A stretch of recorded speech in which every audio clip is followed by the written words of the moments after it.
While tight security and patrolling actually continued along the India-Bangladesh border in Tripura, we can tell you that a 17-year-old from Bangladesh ran through the night and crossed over to the Indian side where she was detained.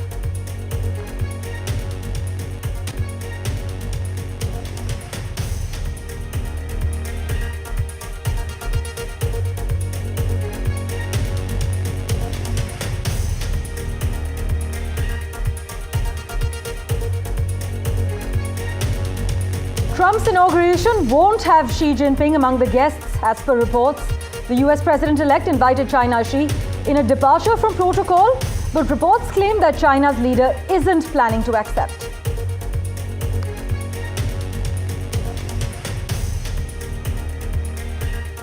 Donald Trump was named Time magazine's Person of the Year for 2024 in recognition of his latest election win, marking the second time the publication named the US President-elect. Prime Minister Modi has pressed on the importance of the India-Middle East-Europe corridor as a historic initiative aimed at boosting regional connectivity and prosperity during a meeting with United Arab Emirates Deputy Prime Minister and Foreign Minister Sheikh Abdullah bin Zayed Al Nahyan.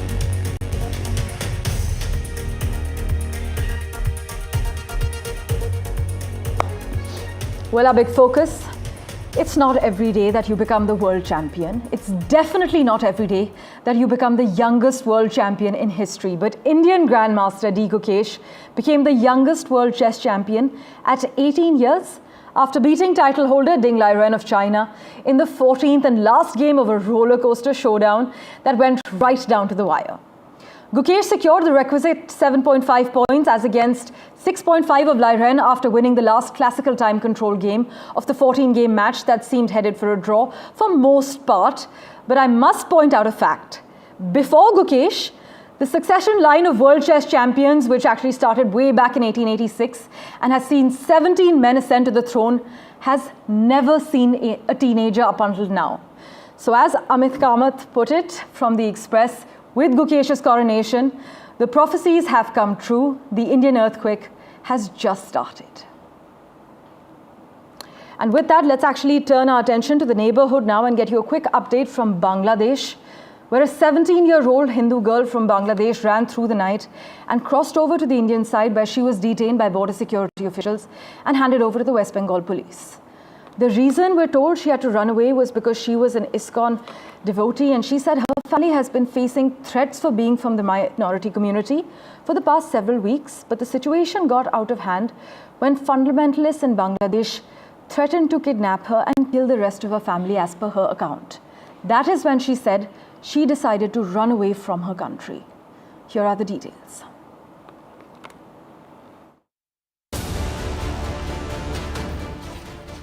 This minor girl from Panchagor in Bangladesh, whose family are ISKCON devotees, fled to India to save her life after threats from radicals in her country. She entered India illegally and was apprehended by the BSF on Tuesday night and was handed over to the Chopra police in Bengal, who then sent her to her shelter home. Her relatives with whom she had planned to stay in India say threats from radicals have become unbearable. থানায় আসছি sir আমার সম্পর্ক ওই নাতিন হবে তো আমি আমার ফোন নাম্বার ওরা জানে সেজন্য আমি থানায় আসছি তো ওনাকে দেখা করার জন্য তো ওরা তো ওইদিকে ও আমাদের ইসকনের ভক্ত বলে ও টর্চারিং করেছে তারপর ওকে কিডন্যাপ করবে এই ভয়ে তো ও আসছে সেজন্য আমার ফোন নাম্বার ওরা নিয়েছিল Another Hindu youth, 21-year-old Jimon Barman, fled to India after he was threatened and accused by hardline fundamentalists of participating in protests for the release of jailed Hindu monk Chinmay Krishna Das. He was stopped by the BSF when he entered India by swimming in the Korotwa River in Rajganj block and handed over to the Rajganj police station. After interrogation, the police arrested him and he was produced in the Jalpaiguri district court on Wednesday. আমি একজন সনাতনী আমাদের হিন্দুদের উপর অনেক torture হচ্ছে যার কারণে আমি বাংলাদেশ থেকে ইন্ডিয়াতে আসি Meanwhile, incarcerated Hindu monk Chinmay Krishna Das remains in jail as his new lawyer also faced attacks in a Chittagong court. Senior advocate Robindra Ghosh says he was attacked when he appeared in court for the Hindu monk. আমার অ্যাপ্লিকেশনগুলো move করি আমার পিছন দিক দিয়ে দুই একজনে ধাক্কা দিয়েছে আমি জানি না, তবে আমার ওদেরকে দেখলে আমি চিনতে পারবো। West Bengal Chief Minister Mamata Banerjee has asked the union government to act. আমরাও সকলে প্রোটেকশনের দাবি জানাচ্ছি। আমরা চাই government of India must act মানে কি, মানুষকে নিরাপত্তা দিক, মানুষকে যারা ফিরতে চায় ফিরিয়ে আনার ব্যবস্থা দিক। কাজেই টোটালটা গভর্নমেন্ট অফ ইন্ডিয়ার ব্যাপার। আমরা শুধু চাই তারা আমাদের মাইনরিটিসদের রক্ষা করুক। India is walking a diplomatic tightrope when it comes to dealing with the Bangladesh situation, as anti-India elements and radical forces continue to target minorities and Hindus in Bangladesh. The Indian government has been pushing for the safety of minorities, especially Hindus. But in a relationship that has so many aspects, the challenge for India remains in keeping the neighborhood friendly and stable. With camera person GD Shankar in Kolkata, Saurabh Gupta, NDTV. Well, switching tracks, Prime Minister Modi has emphasized on the implementation of the India-Middle East-Europe corridor as a historic initiative to foster regional connectivity and prosperity during his meeting with United Arab Emirates Deputy Prime Minister and Foreign Minister Sheikh Abdullah bin Zayed Al Nahyan. Prime Minister Modi also expressed satisfaction at the frequent high-level visits and exchanges, including the visit of the Crown Prince of Abu Dhabi, Sheikh Khalid bin Mohammed bin Zayed Al Nahyan to India back in September this year, which marked a generational continuity in bilateral relations. By the way, UAE's Foreign Minister shared the UAE's perspective on the prevailing situation in West Asia as well, and Prime Minister Modi reiterated India's commitment to support long-term peace, stability as well as security in the region.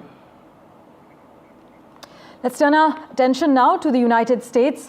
Time magazine has named Donald Trump its Person of the Year, saying perhaps no single individual has played a larger role in changing the course of politics as well as history than the United States president-elect. In a statement explaining the choice, Time has written that Trump has been chosen for marshalling a comeback of historic proportions, for driving a once-in-a-generation political realignment, for reshaping the American presidency and altering America's role in the world. Donald Trump has been announced as Time's 2024 Person of the Year. Now, the other finalists for this year's designation were actually Kamala Harris and ex-owner Elon Musk, as well as Kate, the Princess of Wales. The magazine emphasizes that its choice of Person of the Year is actually based on the figure being newsworthy, not necessarily praiseworthy, and acknowledges that the choices are often controversial. By the way, Donald Trump has invited his Chinese counterpart Xi Jinping to attend his inauguration ceremony next month, despite his history of hawkish rhetoric and tariff threats. But despite being invited, Xi Jinping isn't planning to attend Donald Trump's inauguration next month, but he might send a senior official to represent him, according to reports. It would be unusual for a leader of a foreign country to be present as the US president gets sworn in, much less one of an American adversary, but ambassadors and other low-level foreign dignitaries are sometimes invited. In addition to inviting Xi Jinping, though, Trump's advisors have said that they are considering inviting other world leaders to the inauguration. We are, of course, waiting for a confirmation on the same. But it's no surprise Donald Trump has often broken with precedent, arguing that voters have empowered him to rethink the way Washington actually works. But despite Donald Trump's invite, in a departure from protocol, reports now claim that China's leader isn't planning to attend. And you may be surprised to hear this, but Amazon is reportedly planning to donate $1 million to President-elect Donald Trump's inauguration fund, as founder and billionaire Jeff Bezos follows in the footsteps of Meta CEO Mark Zuckerberg, who directed his company to make the same contribution earlier this week. As far as the insider details are concerned, I must tell you that Jeff Bezos is actually set to have dinner with Trump next week at his private Mar-a-Lago club in Florida. And a little bit of context for you, Jeff Bezos and Trump have actually had lots of contention in the past, a very contentious relationship. Trump has repeatedly criticized the Washington Post, which Bezos owns, and complained about its coverage of his first term. Amazon Web Services complained that Trump intervened to block a $10 billion cloud computing contract. This was with the Department of Defense in the US, and Trump has said that the Post should be registered as a lobbyist that's working on behalf of Amazon. From the US, let's take you to France now, where President Emmanuel Macron is expected to announce his choice for France's next Prime Minister today in a bid to end months of political turmoil there. 8 days after French MPs ousted Michel Barnier as Prime Minister in a no-confidence vote, Macron cut short a visit to Poland just yesterday and had been expected to come up with a new name on his return.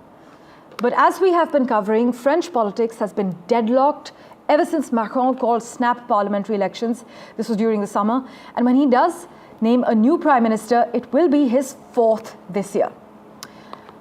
For further clarity, let's go across to Ray Locker, who joins us live from Washington at the moment.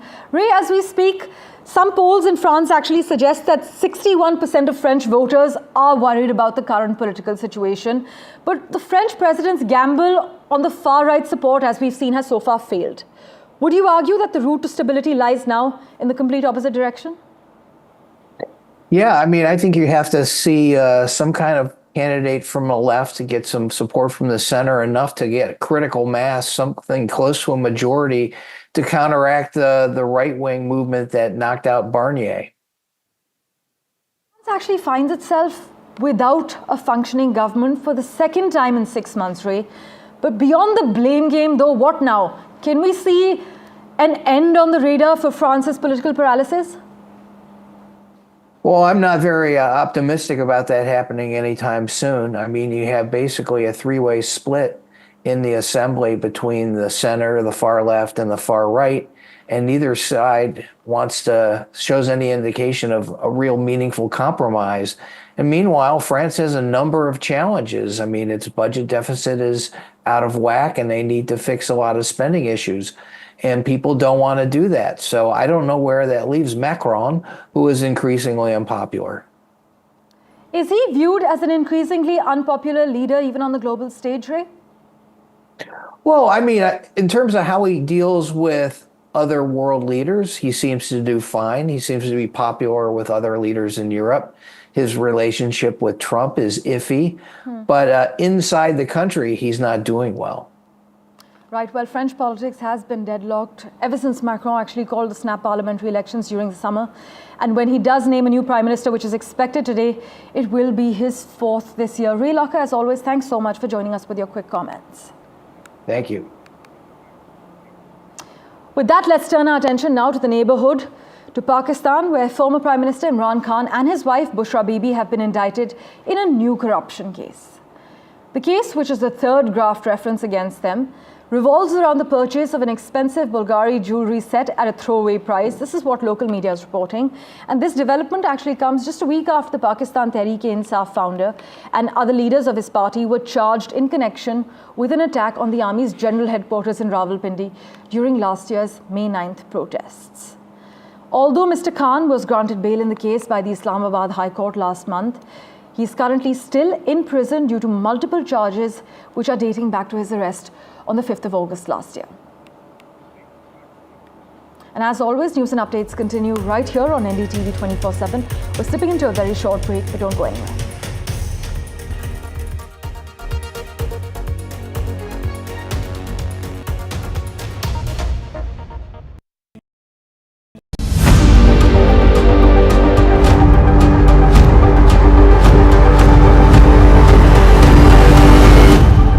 This week on India Ascends.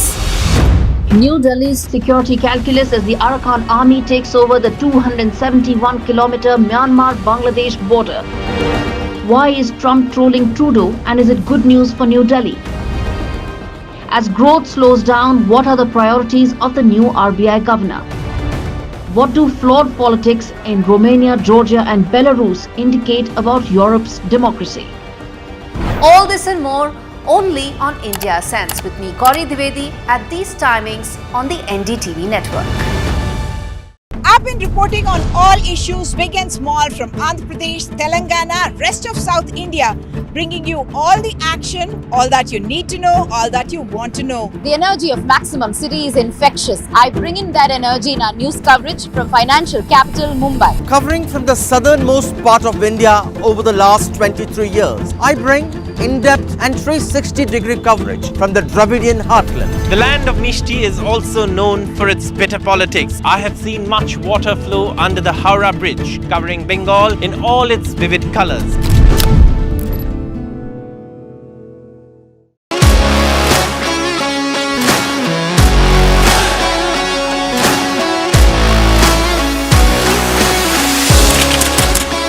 We are able to maintain the democratic fabric and the democratic system. I want to do something that can make a difference. लगातार जनता की आवाज को सरकार तक पहुंचाने का काम मैं करता हूं. I was a student up until very recently. I really want to work and do something for my people because they have given me this opportunity. They have elected me. सोचा नहीं था कि राज्यसभा सांसद बनूंगी.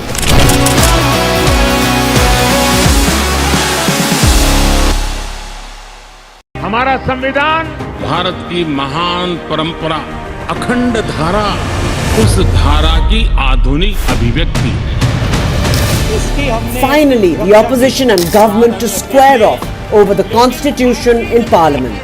पूरे देश में एक ही संविधान चलेगा. वो कहते हैं कि लाल रंग का संविधान राहुल गांधी दिखाता है. Parliament all set.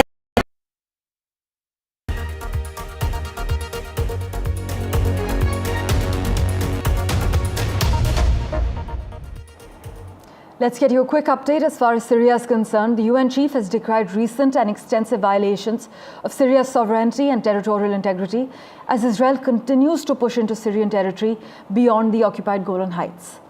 Meanwhile, a spokesperson for Syria's new government has said a judicial and human rights committee will be established to examine the constitution and then introduce amendments, with both the constitution and government suspended for 3 months.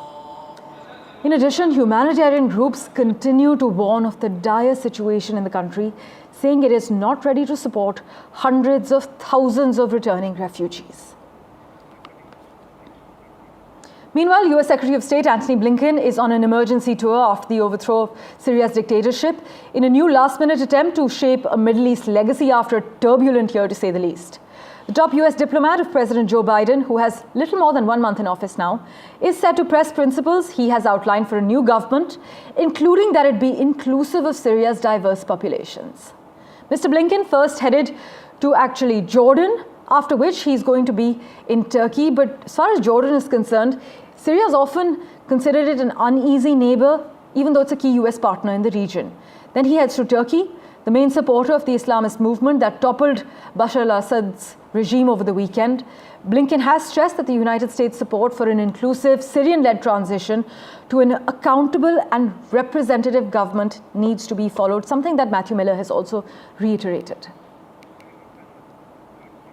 In other news, according to a report, Canadian Prime Minister Justin Trudeau's 180-degree turn in immigration policy has hit the country's higher education sector quite hard, as the Trudeau government capped foreign student permits earlier this year, a population key to sustaining Canadian universities.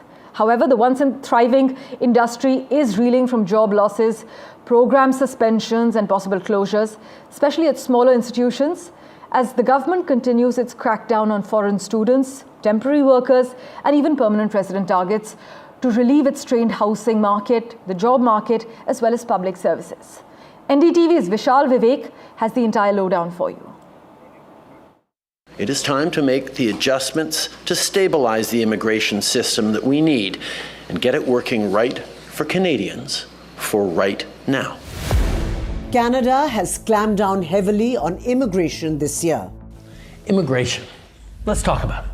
In the last 2 years, our population has grown really fast, like baby boom fast. And increasingly, bad actors like fake colleges and big chain corporations have been exploiting our immigration system for their own interests. So we're doing something major. We're reducing the numbers of immigrants that will come to Canada for the next 3 years. According to the new policy, the Trudeau government will cut down immigration by around 20% in 2025. The permanent residence number will be 3,95,000 in 2025, 3,80,000 in 2026 and 3,65,000 in 2027, down from 4,85,000 in 2024. The number of temporary residents is also set to decrease by about 30,000 to around 300,000 in 2025. Earlier this year, Canada slashed the number of international student permits it issues by another 10%. The government said that the new target for 2025 and 2026 will be 4,37,000 permits. In 2024, the target was 4,85,000 permits. The objective of the government is to offset social and housing pressures by vastly cutting the number of temporary residents in the country. But the question is whether the dramatic changes have worked. The answer to that raises several questions in turn. According to a Bloomberg report, the changes have rattled Canada's higher education sector. The once thriving industry is reeling from job losses, program suspensions, and possible closures. International students make up around 18% of university students in Canada. According to the report, colleges have had to suspend dozens of programs and cut jobs to manage their budget. Some colleges are planning to lay off as many as 400 workers. Many colleges are planning how to adjust to fewer students in future. To keep operations running without new revenue from foreign students is also emerging as a big challenge. With his popularity already in tatters and calls for his removal getting louder, the drastic immigration policy changes seem to have sprung up an unpleasant surprise for Justin Trudeau, with the ripple effect being felt on Canada's education sector.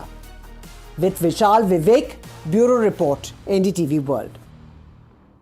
Switching tracks, political turbulence continues in South Korea as the country's ruling party is now backing attempts to impeach President Yoon Suk-yeol over his ill-fated decision to declare martial law that sparked a political crisis and widespread public anger in the country.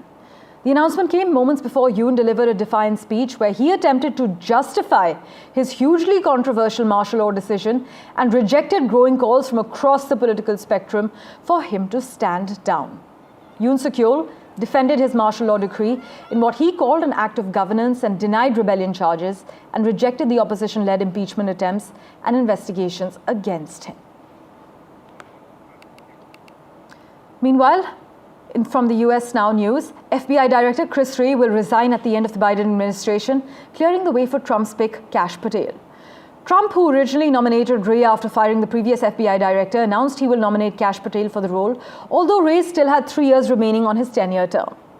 Trump lauded Wray's resignation announcement in a Truth Social post, calling it a great day for America as it will end the weaponization of what has become known as the United States Department of Injustice. We will now restore the rule of law for all Americans. Garry Kasparov earlier spoke to Brahma Jalani, strategic affairs expert, to make sense of the latest developments as far as Trump's inner circle is concerned. Here's what he told NDTV. Very vocally saying that, the way that he was hounded, his house was raided, all of it illegally done. He says that all of this could end with Chris Wray making way for Kash Patel.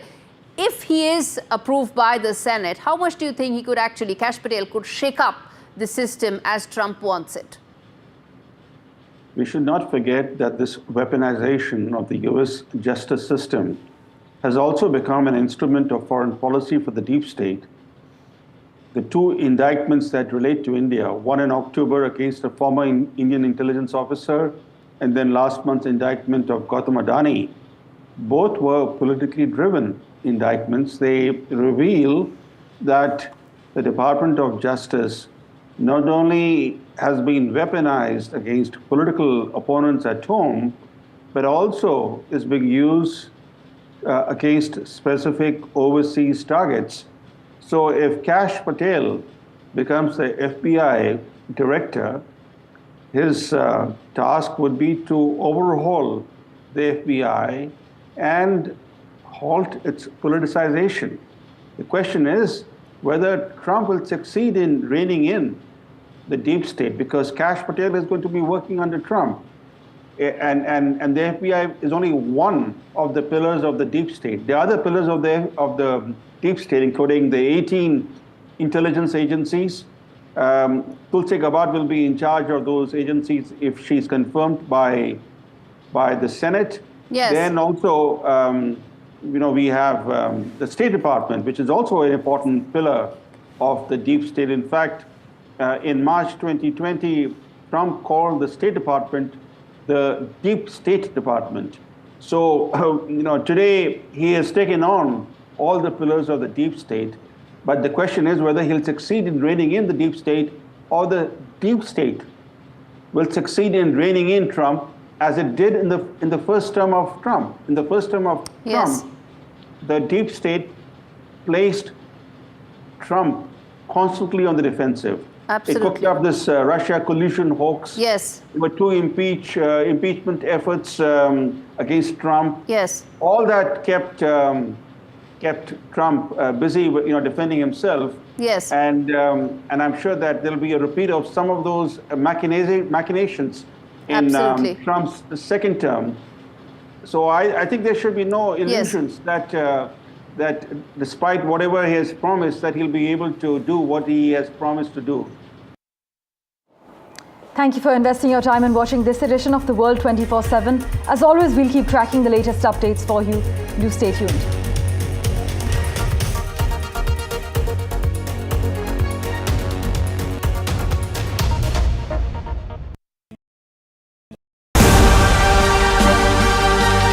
NDTV Indian of the Year 2024. NDTV network की तरफ से मैं आप सब लोगों का बहुत स्वागत करना चाहता हूं। Celebrating the extraordinary. Thank you, jury. बहुत धन्यवाद करना। Honoring those who shape India's future. For me, it is a great privilege to participate. NDTV Indian of the Year. Only on the NDTV network. New day, new show, a new experience. Start your day with the news, not views. We bring you stories that matter and impact your lives. News that informs and keeps you ahead. From Maximum City, Mumbai, to the seat of governance, Delhi, NDTV brings to you the best breakfast show. The breakfast show only on NDTV 24/7 every morning at 8 a.m. NDTV proudly upholds its legacy of trust and credibility. According to the prestigious Reuters Institute's Digital News Report 2024, NDTV is the top-most news platform in the country. #1 in both online and offline reach in India. Beating all its competition, NDTV stands for trust. In today's interconnected world, India's voice is more crucial than ever. When India speaks, the world listens. At NDTV World, we are that voice, bringing you intelligent and insightful news from India and beyond. From geopolitics and diplomacy to economic shifts, migrations, tech disruptions, and the stories of our diaspora. We cover the news that shapes our global future. NDTV World, your new home for global news is here.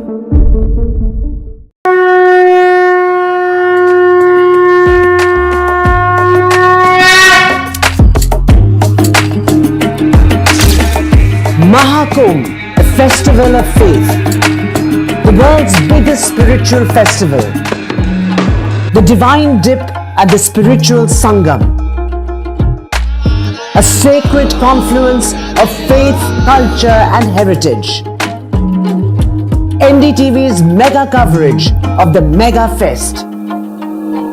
NDTV at Mahakumbh 2025.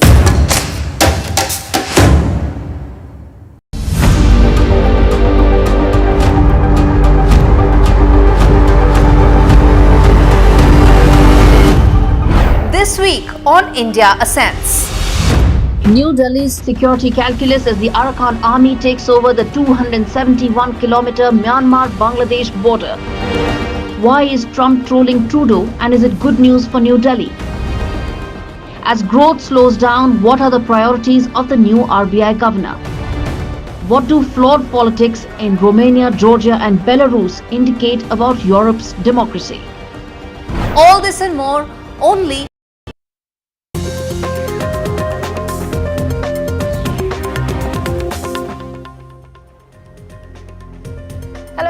morning. You're watching a breakfast show on NDTV. We have Divya joining us from Delhi studios, and I'm Radhika joining you from Mumbai. Divya, the historic constitution debate to commence today in Parliament, and we will also get you voices from all the finest constitution minds.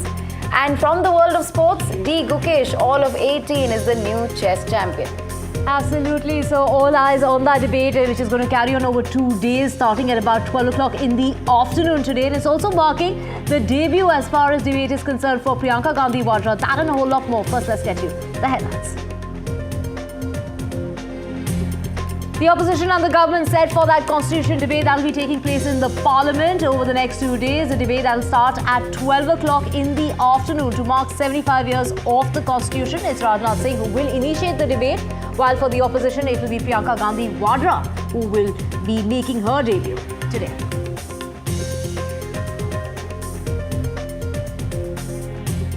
West Bengal Chief Minister slams One Nation, One Poll bill. Mamata Banerjee says One Nation, One Poll attack on democracy must save democracy. She says Mamata Banerjee's attack after DMK's MK Stalin also called it anti-democratic. And a month before the Mahakumbh begins, it's Prime Minister Modi who will be visiting Prayagraj today. He's going to be, in fact, launching projects worth 7,000 crore rupees. He is also going to be, taking a look as to the preparations just ahead of the Mahakumbh.